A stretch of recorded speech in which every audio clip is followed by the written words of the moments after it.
Mga kwentong himala o mga nakakamangha bilang 7.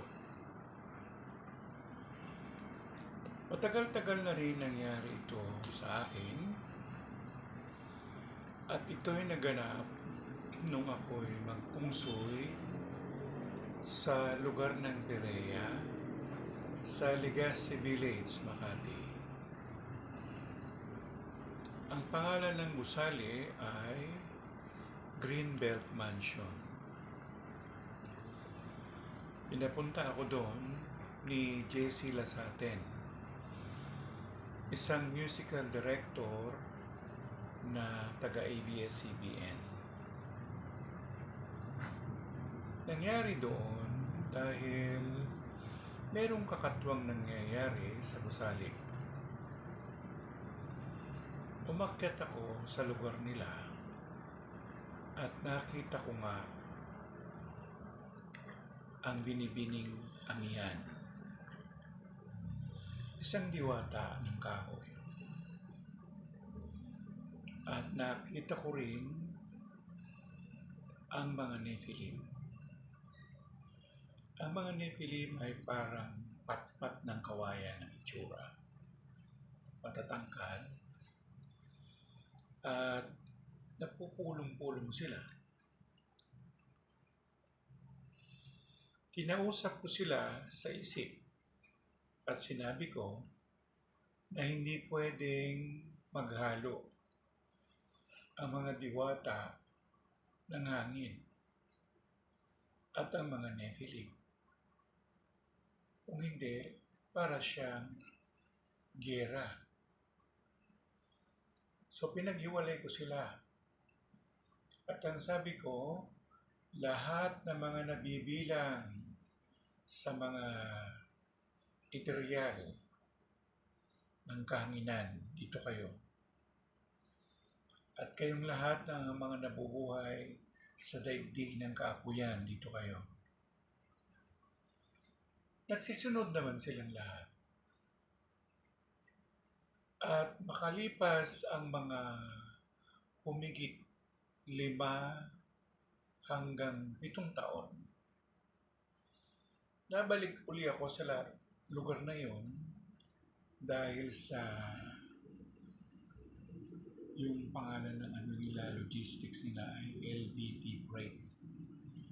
Dahil doon, napunta ako doon sa lugar ng gusali ng Maripola.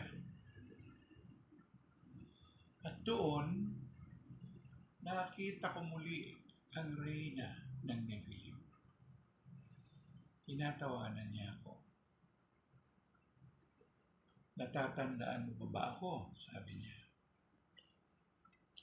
Sabi ko naman, opo, pero para ako nahihiya. At sumagot siya na sabi niya na, ang yabang mo pa noon, no? Hiwalay ang mga tagahangin, hiwalay ang mga taga-apoy.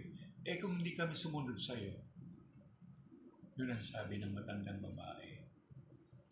Sabi ko, Lola, pagpaumanlinan niyo na po ako dahil kung hindi ko po ginawa yun, hindi mangyayari yung pagkakasundo ninyo. Tumawa lang siya ng malakas. At ang sabi ko naman din sa kanya ay, nauunawaan ko naman po ang posisyon ninyo. At gayon din ang posisyon ng mga tagahangin. Kasi kung walang world of order o walang pagkakasundo, ang tao laging mag-aaway-away. Magkakanya-kanya.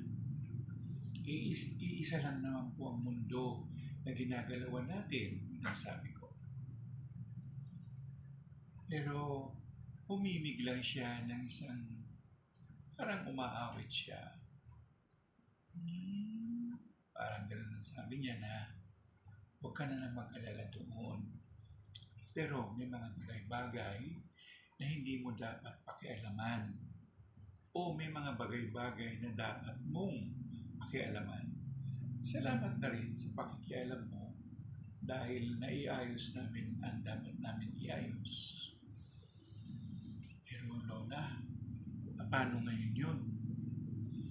Yung mga taga-hangin, ang sabi nila sumunod naman. Pero paano itong maayos?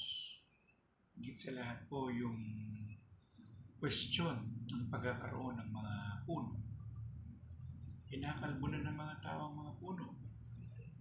Wala nang lugar ang mga tagahangin o ang mga taga-kakahuyan.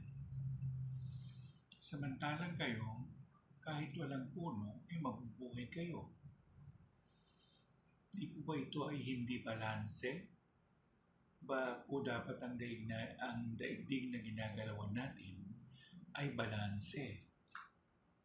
Ibig sabihin mo, mayroong ganitong elemento at mayroon din ganitong elemento.